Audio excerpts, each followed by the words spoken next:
and welcome back to another episode of NKA, broadcasting live from the beautiful city of Enugu State.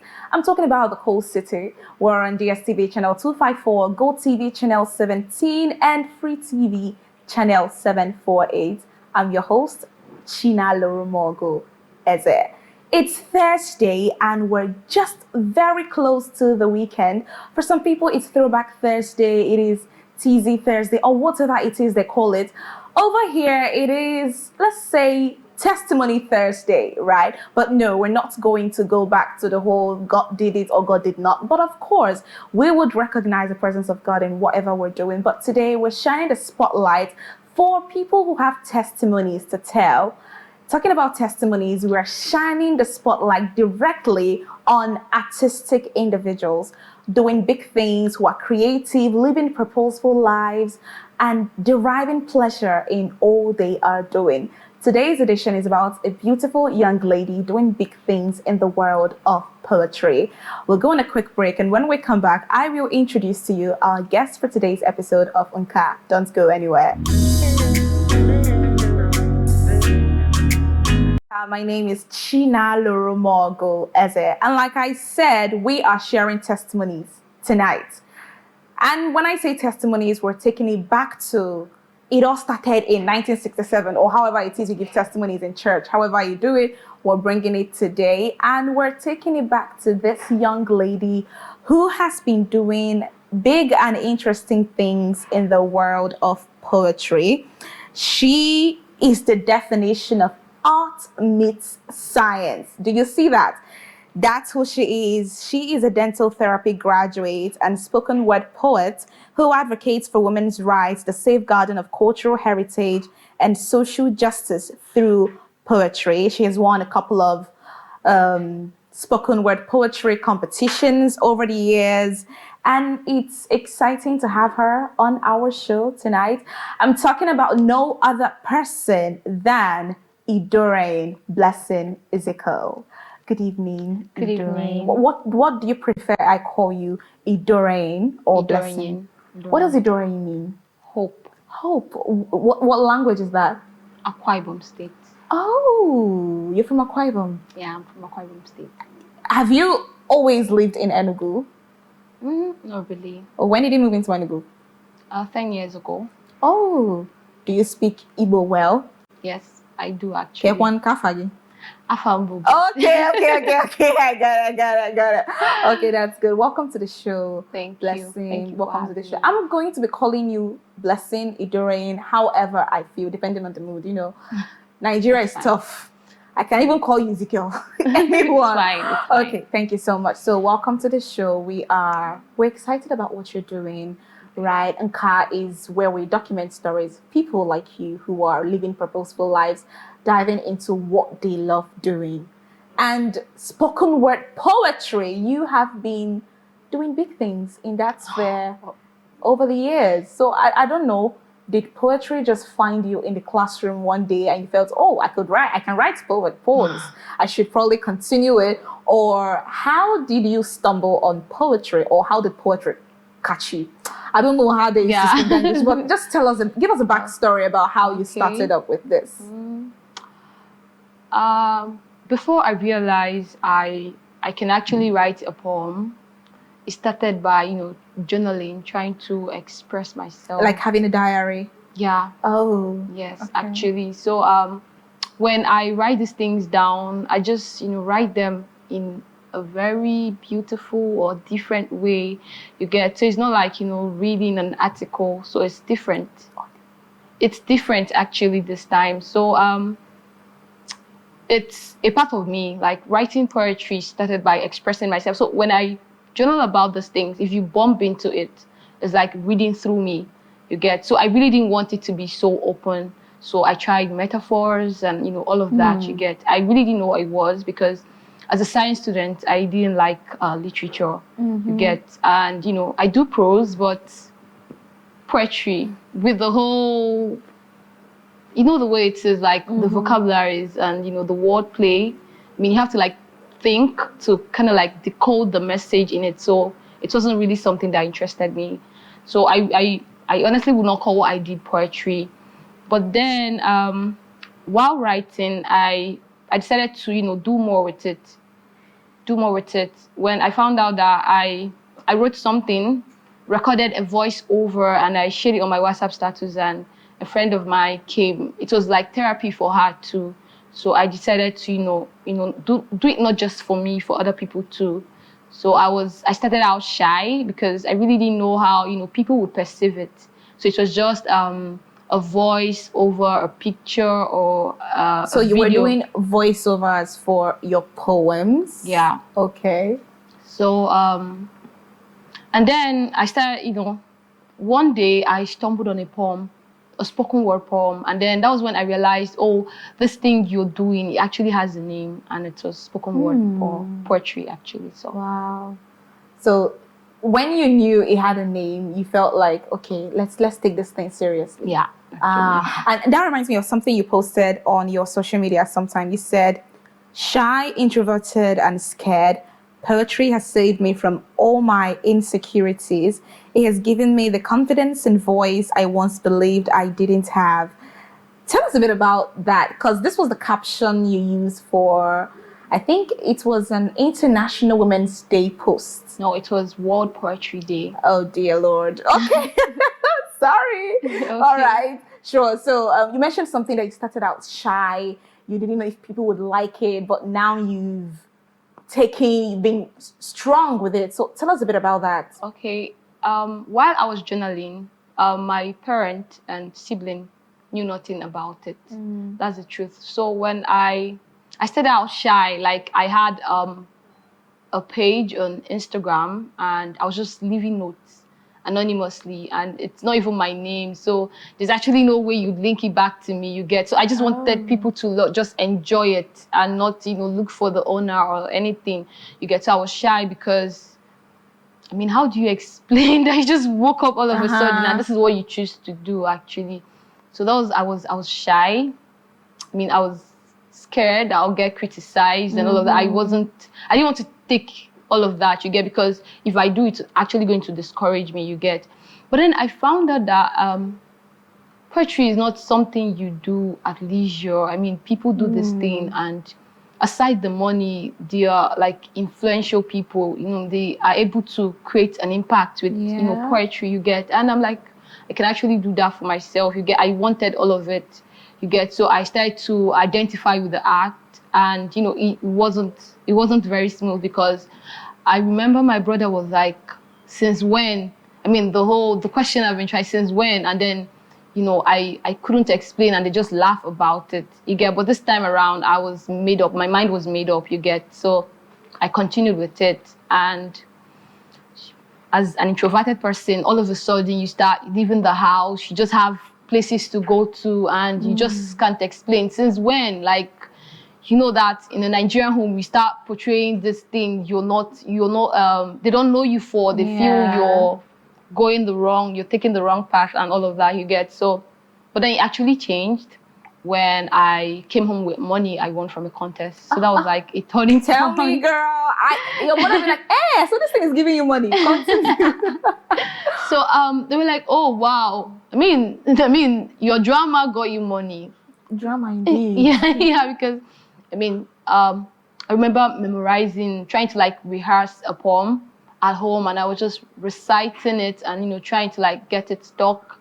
And, you know, they feel like I was talking to myself. I mean, I was doing a whole lot of things that they're not used to. I mean, all my life, I've lived with my parents, and all of a sudden, you're just acting a certain way. They really didn't understand it, you get. So even they didn't know there was spoken word poetry. I kind of like brought it home, you get. So it's a different feeling. That's nice. Speaking of performing, money you won from poems, and that's precisely because you performed, right? Yeah. Okay, so for someone who is shy, like you said, introverted, your words, not mine. Okay. For someone who is like that, I understand that you have to be on a stage, get into this whole poetic mood, and then the son of the child of the family, you know, those stuff you all say when you do that. So it takes courage. It takes boldness. A lot of people struggle with public speaking. They can't do it because it's just hard for them because coming out, it's not even that you're giving a speech. This time you're performing a poem. Did you at some point feel, okay, I'm not great at public speaking, I'm shy, I'm scared. Am I in the right track performing poems at events? I should probably skip this and try something else. Did that ever happen to you, and how did you get over it? Okay, I mean, being shy and introverted didn't stop me from getting job done when I need to actually. I mean, imagine reciting a poem in primary school, like the nursery rhymes in primary school and all. You get, I had to like do all of that. So it wasn't new actually. Okay. Yeah, I just in my head I'm like, you just go out there, do your thing and come back. Yeah, so even back in church, I recite memory verse. It's just like, almost the same thing. Just this time you have to like, give life to what you're saying. Try to like connect with your audience, demonstrate when you need to, and take the necessary process and just let it flow. Right. Do you remember your first poem or performance? Do you remember what it was like and where you did it? Okay. In church, actually. Okay. But it didn't pass as a poem. I used to call it a presentation, sort of. You write things for Mother's Day. And you just come. Sometimes you read and you recite. But then the first day I performed a poem, it was on a Mother's Day too, in church on Sunday. And I performed my poem. I don't know.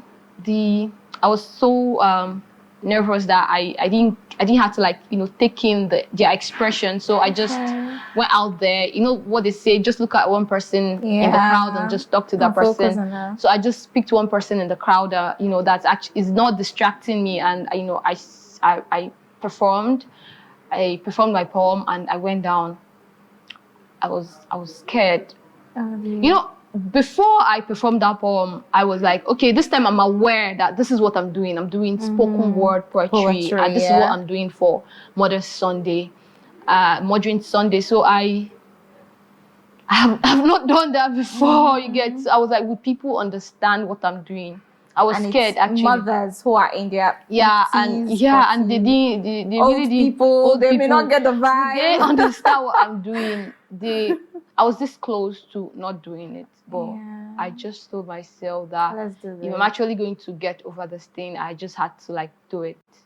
Because this time around, I wasn't going to do it just behind my screen, like a phone recording. I wanted to be out there. I want to, talk to real people and not just upload a video, you get. So I needed to start somewhere, and I needed to start in church. I needed to start that day, you get. So Speaking of performing, can you do a bit of what you did on that Mother's Day? Could you? I have forgotten. You have forgotten? Yeah. Okay. That was like that's like 3 years ago. Okay. And it's actually not one of my best poems. So they are little beginnings. The only thing that saved you right now is that you said you forgot. If you remember, you are gonna perform for us. But I hope you're ready, because you're gonna be doing a couple of presentations. Oh, okay. Yeah, sure. I hope you are. Very ready. Yeah. So that's good. And then you said something about being in your house and understanding that you have to rehearse your lines and all that. What's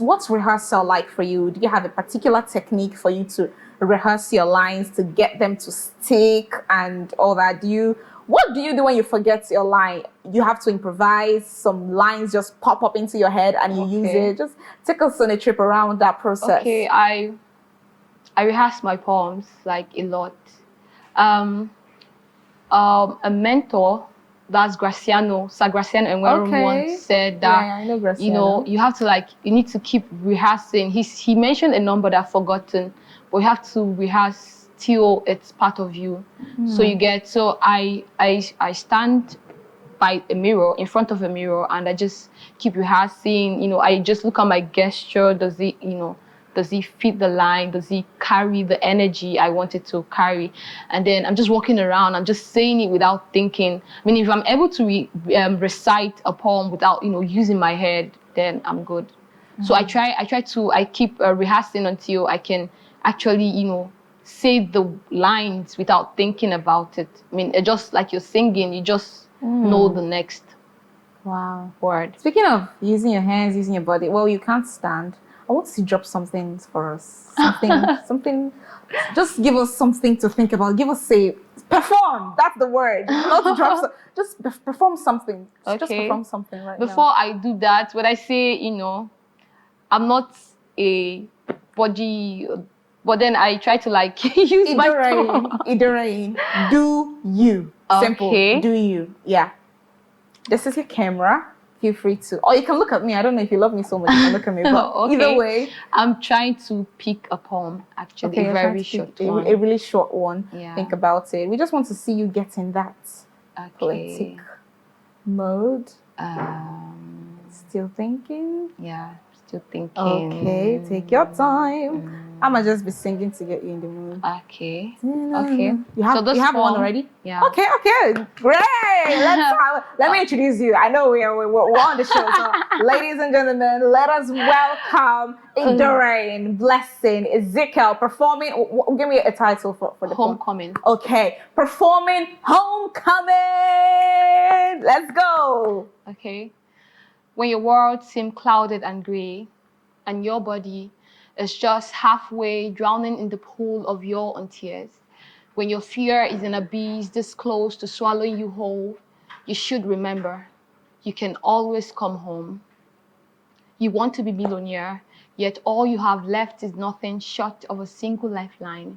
It's okay to come back home. For in this salvation song, rebirth holds no shame. A wandering feet deserves rest, so there's nothing to regret. Come home to the throne of your coronation. Oh my God! It's the way you looked at me when you did that last part. Come home to the home of your coronation. Come home to the throne of your coronation. Okay, that's nice. Thank that's you. Nice. That was you wrote that, obviously. Yeah. Yeah. Wow, that's nice. And that brings me to my next question. You see, some people say, I want to know what you think, right?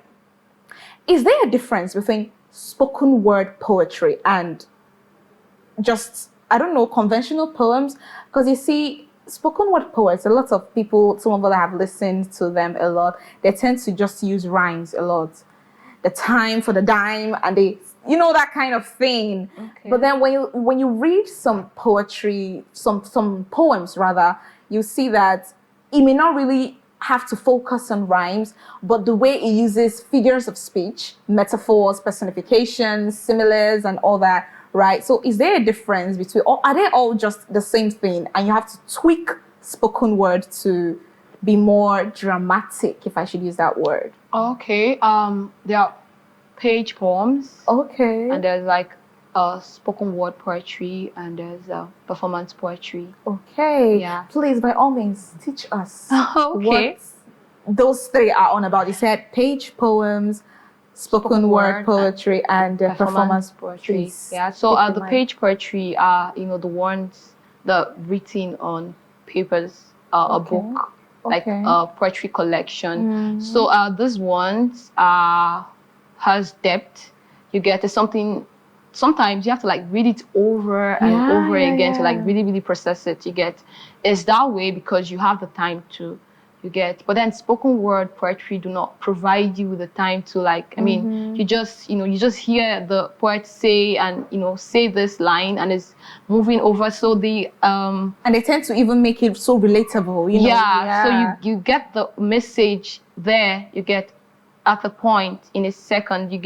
So imagine I try to like. I don't have any page poem offhand. I would have it will take you time. So if you're trying to process one, I mean, the poet is long gone. I mean, if it's supposed to look like a page poem, and then a page poem is written with, technicality, and, the way it's arranged. And Co. Yeah, the way it's arranged, sometimes the way it's arranged and all of that. And then there's rhyme, and, all of that. And then performance poetry is a lot.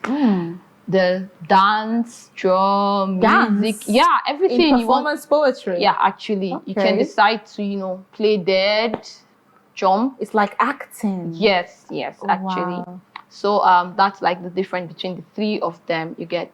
So a spoken word can just be you saying something. And then sometimes people say, oh, what does it take, for a writing to be a poem or anything you get? I used to tell somebody, I mean, your poem is your poem. I said, this is a poem and this is my poem. Is none of your business, is my poem, you get. But then where there's challenges is when you decide to, turn these poems in for a contest and, there's like, judging criteria and they're like, okay, this poem doesn't deliver on, the criteria. So no, you're not taking this, you get. Well, I mean, poetry is about, personally for me, it's about expressing myself, you get. So that comes first. Expressing myself comes first, and then, if I tell you I'm dying, and that's my poem, it's my poem. You get? Okay. So that I don't know if you get the point. I do. You get. So you don't have to. I'm trying to say you don't have to rhyme it. You don't have to like rhyme it to make it. It should be how you feel that you are conveying. It doesn't have to rhyme. It should convey a message. That's priority. That's the point. Yeah, it should convey a message. Some people try to rhyme and the rhyme goes off. Yeah. Yeah, it goes off. Totally. Yeah. But for you, do you do which of these three should I call it types of poems do you do? Okay, I do spoken word. And I do performance. Oh, you perform! Hold on. So you dance when you... I don't dance, actually. So what do you do in performance poetry? Okay, when I do performance poetry, I don't just stand at a point. I move around. Okay. I, gesture with my hands and, pause and, let the last word sink. Just as like a flow you get. But then if it's a spoken word, you can, decide to just keep saying, and then you're done. And probably with a standing mic, and you just stand one place. Oh, now I see the difference between the three. Oh, nice. Yeah. Thanks I hope everybody's learning that now. That makes sense. Page poetry, spoken word poetry, performance poetry. I'm gonna write that down so I can teach someone who needs to hear that. That's great. And that reminds me, let's go back to what you studied. Dentistry. Yeah, dental therapy. How are you combining both? Or I think I'm trying to ask, a couple people would know that, okay, I think I'm interested in the arts. Let me go over to the arts and see how I can do this. But I feel you knew you could write and do some of those stuff, but you chose to go to the science either way and do dentistry. Because of why? Okay, just like I said, I didn't know about spoken word poetry. I've always wanted to be a science student, actually, because I've always wanted to be a genius, do great things, and science student and all. Great things. Albert Einstein, huh? Yeah, you get. But then, I did writing. So it was something I did at leisure, you get. But then the pandemic happened, the COVID-19, and then the ASO strike before I graduated. I think the one that lasted for almost a year. So I had to think my life through and, I decided to, be invested in something else if school is not working, actually. Why we wait for school to work, actually. Right. So that was when I started 3 years ago. I started putting out my voiceovers, notes on my page. And then I found out that they were spoken word poets. And yes, if they are spoken word poets, I can be a spoken word poet too. And I want to be a spoken word poet. So I started putting myself out there. I started looking for open mics where I can perform at. I started looking for literary gatherings and all of that. So that was how I started. So there I met friends that were poets too. So they kind of helped me through the journey. So they helped me correct and critique my work. And, they introduced me to a whole lot of materials to, consume and, just help me out. And that was how I grew. Oh, that's nice. ELS, actually. ELS was my first open mic. Enugu Literary Society. Yes. Nice. I hope you're having fun listening to Idoreyin Blessing tell us about her journey to spoken word poetry. And if you were listening carefully, you know that there are three kinds of poetry presentations. There's page poetry, there's performance poetry, and there's spoken word poetry. Write that down. You could win one or two things after the show if you remember that.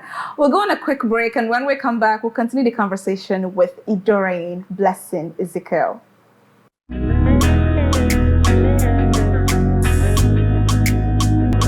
My name is Chinalurumogu Eze, and I'm still here with Idoreyin Blessing Ezekiel. Welcome back once again, milady. Thank you. So, you have traveled and went into different waters in this thing called spoken word poetry. You have won awards. How does it feel, my lady?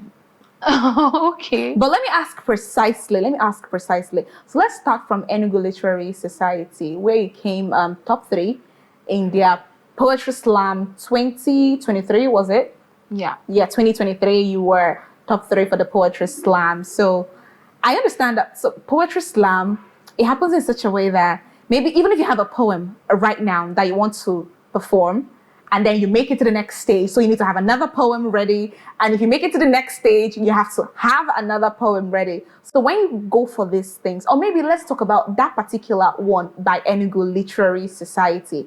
Did you have 5 poems written down to contest, or were you developing these poems as you were making it to the next stages of the competition?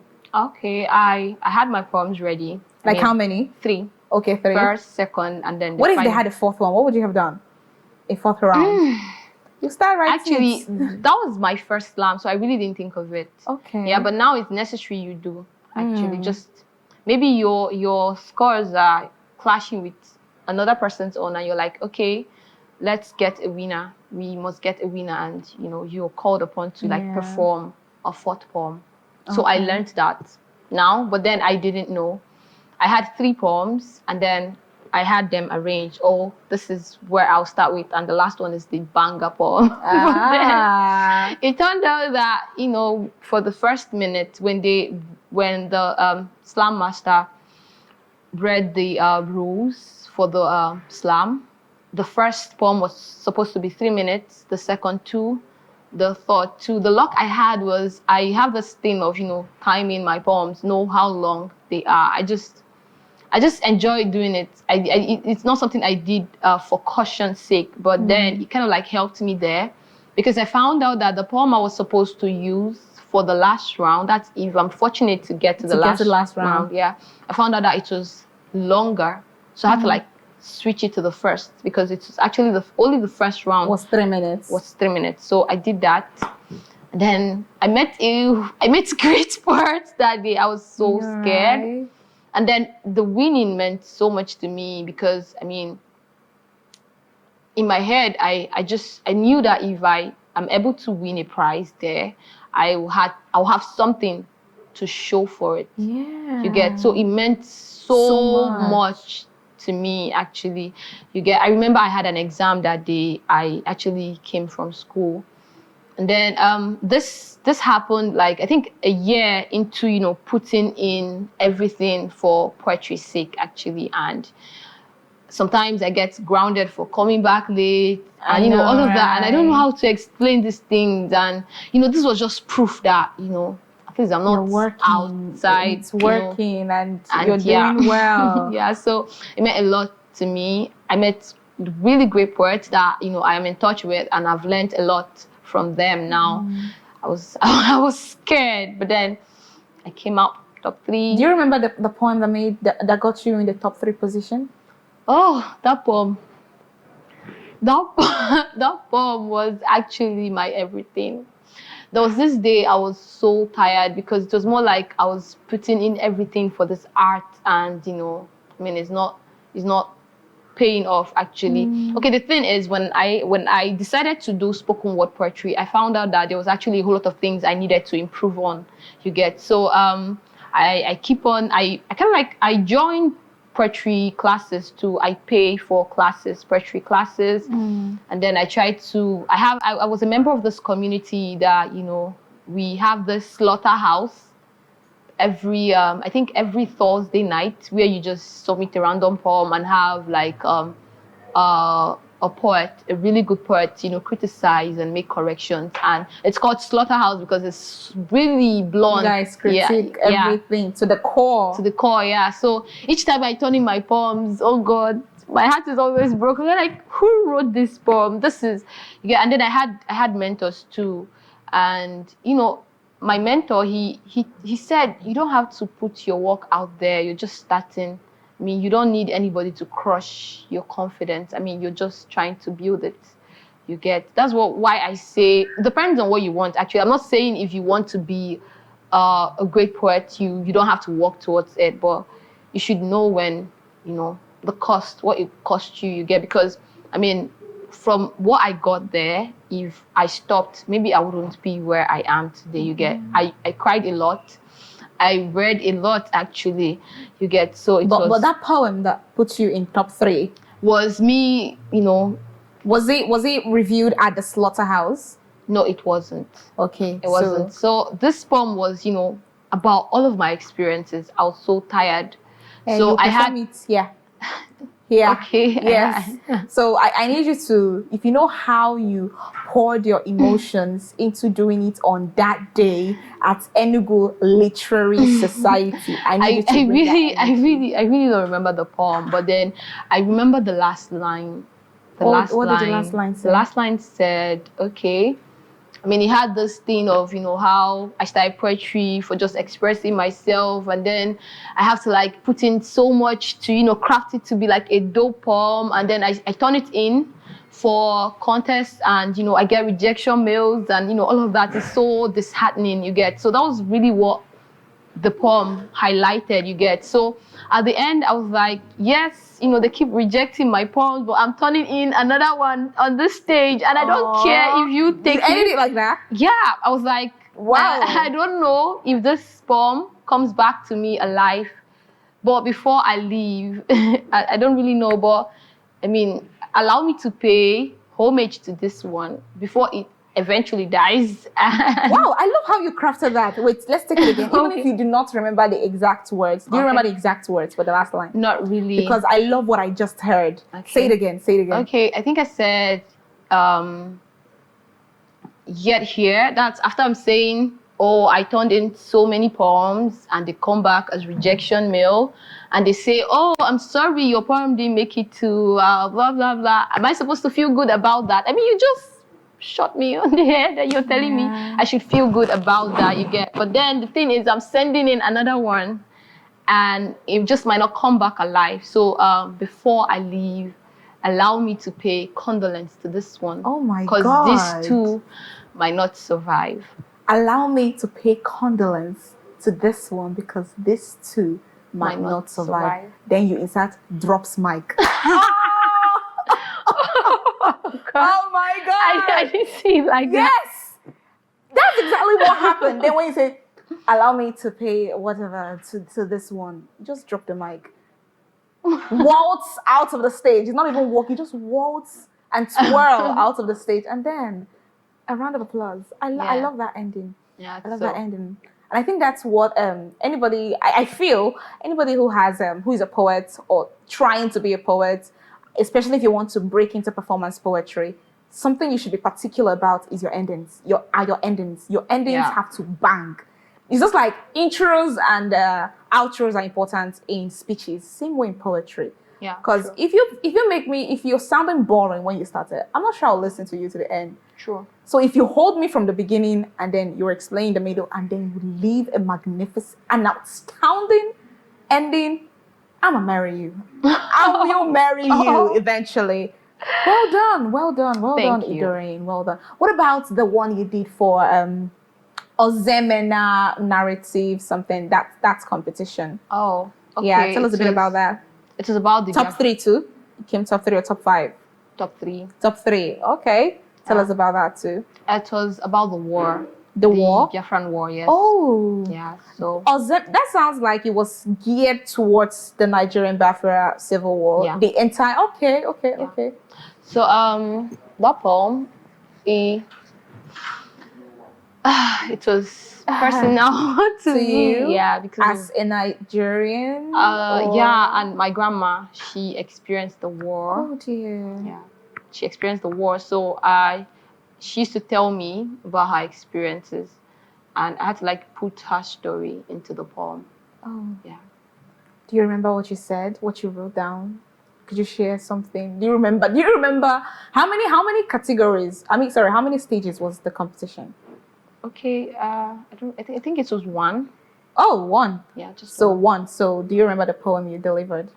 Yeah, it's like 3 minutes. It's very long. Oh, it's long. Yeah. So is there a part of the poem you can remember that hits that's very touchy for you?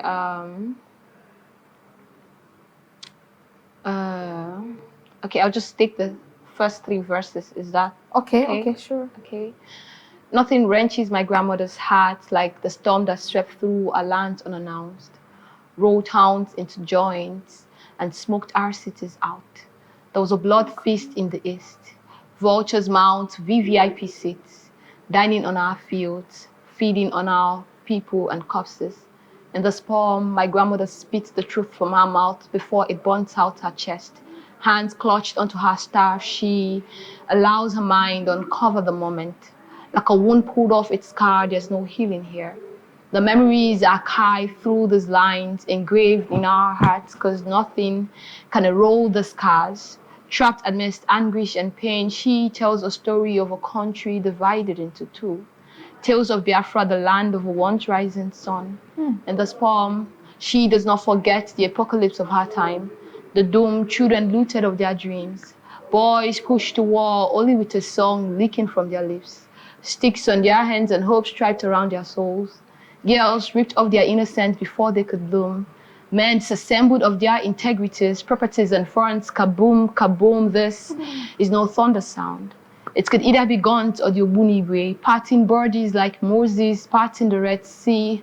Whom amongst you are the Israelites deserving to cross to the other side? Or the Egyptians manifesting Pharaoh's dream? Statistic reads 3 years, 2 million displacement, 1 million near death, 3 million cadavers. This is the closest we've ever been to getting answers. Until this day, Ndibo mourn their loss. This grief is a family heirloom to be passed on to generations to come. No, we do not bury our past. We build the stills into a trail tracking yesterday, today, and tomorrow. Ndibo bani, asina watakiri nechete ebe mmiri bido maya ama nchete ebe arụkọrọ ya. Ka anyị chekwa. Oh my God! Oh, so I need you to take that Igbo. I don't even know what that means. But wait, I need you to take it slowly. That last line where you did the Igbo proverb. Take it again. Ndi bani, say it again. Asina watakiri nechete ebe mmiri bido maya. Watakiri nechete ebe mmiri bido maya. Ama nchete ebe arụkọrọ ya. Ama nchete ebe arụkọrọ ya. Then what did he say after that? Ka anyị chekwa. Fukwa makbekwa na Ozoemena. Ozoemena. There was blood feast in the east. You said that. Then you said bodies parting streets like Moses parted the Red Sea. How do you come up with these? You know, I used to be a poet myself. Oh, please tell me about it. Oh, no. I'm just trying. I used to be. It has left my spirit so but as you can see, I chose journalism. Okay. But I still try to dabble into this is not about me. I'm just trying to tell you that. Oh, okay. I used to be in that space. That was really beautiful. Thank you. I'm wondering, whoever came first, what did the person now say? Because this is beautiful. Okay. The lines, the way you talked about the Ozoemena. Well done. Anyways, just like I said, it wasn't really hard because, I mean, I grew up with the story and, you know, my grandma tells it with tears. I mean. Oh dear. Yeah. She witnessed the war. Yeah. She lost her sibling too. Jeez. Yeah. Is your grandma still alive? Yeah, she is. Oh, wow. She will keep telling that story. Yeah. She will. I mean, if you just need to, you know, make her cry, just ask her to tell you about the story. And you know the funny thing? One day we were having a conversation here and people said, I think it was a documentary about the war, something around those lines. And the people that we met here in Afia for it, you see, they also shed tears. Like, they are still shaken by what happened in 1967.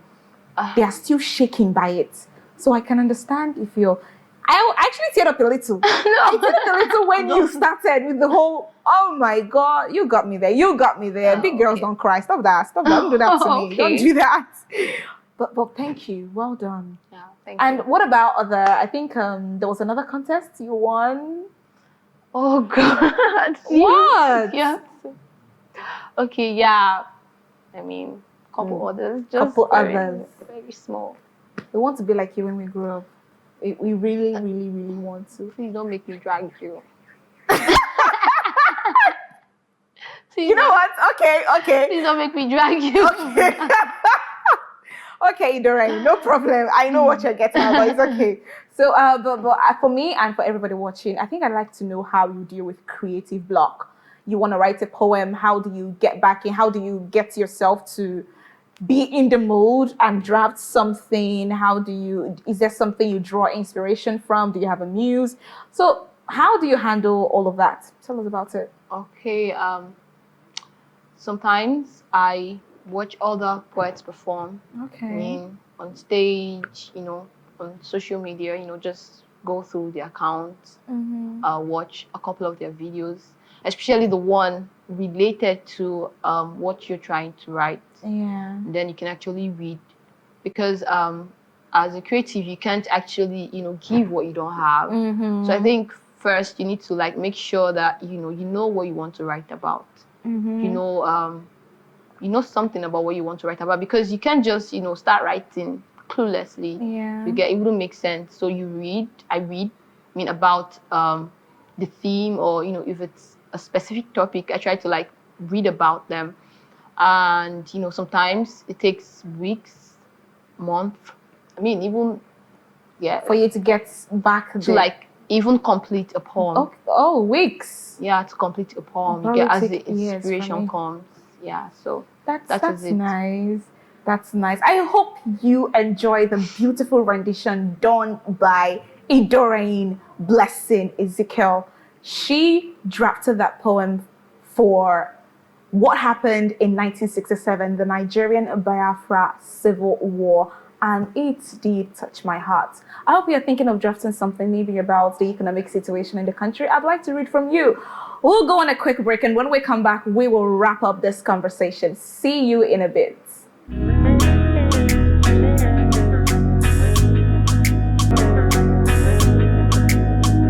My name is Chinalurumogu Eze. I'm still here with Idoreyin Blessing Ezekiel.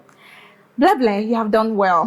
You have done well. It's good to have immersed ourselves with wisdom nuggets from you. It means a lot to us. But before we call it a night, we usually end it with a game. Now, this is not a conversion. I won't tell you to dance or sing, because I like to think you're terrible at those. I believe you. Very. So I like to call this a freestyle freeze.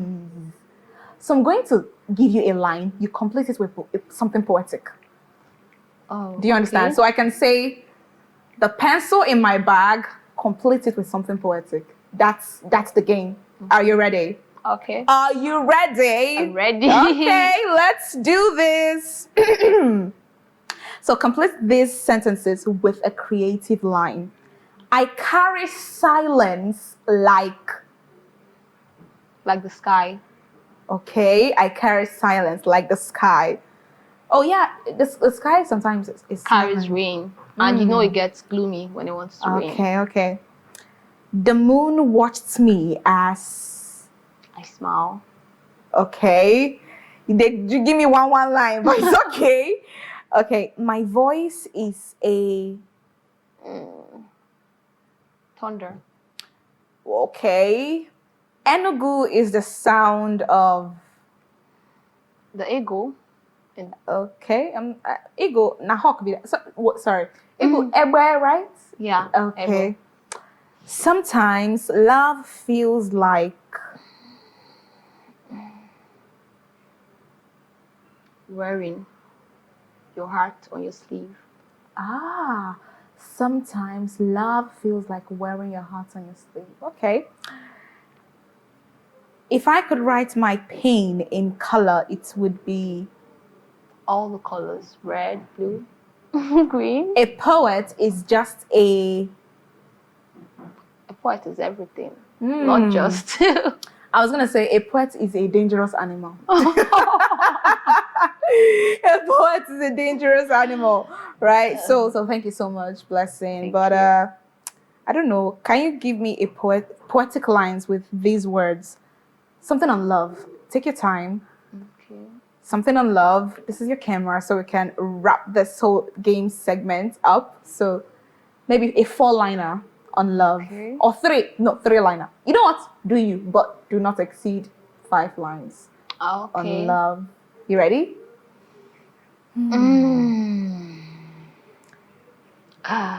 Wow, I can't remember the last time I wrote a love poem. You are not a preacher of love. All this time, while I've been having people that don't like love. You don't know. Okay. Or maybe mother. Mother, Okay. love, rain, Okay. fire. Okay. For mother, I would say.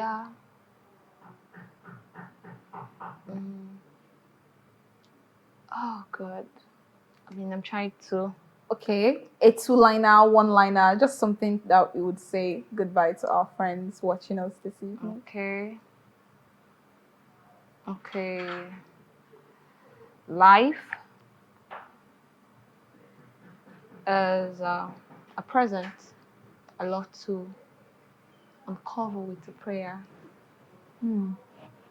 Oh, every day is a present I would love to uncover with a prayer, sort of. I think I'll go with the second one. Every day is a present I love to uncover with a prayer. Okay. And then for mother, I was thinking of making a thing. I love my mom so much, and I see her as God. Okay. Actually, so I would say nobody have seen God before, but I think I have in my mom. Oh my God. Okay. Yeah. Nobody has seen God before, but I think I have in my mom. Write that down. Ladies and gentlemen, write that down. But please make sure to quote Idoreyin Blessing Ezekiel. It was originally from her. Blessing Idoreyin Ezekiel 2025 made that poetic line. Thank you so much, wherever you are, for joining us in this conversation with Idoreyin Blessing Ezekiel, a dental therapist and a spoken word artist. I hope you enjoyed the conversation, because I definitely did. I hope this is the resolve that you need to take your creativity seriously, and we cannot wait to shine, laugh, and dine with you. Thank you so much for staying with us in today's episode.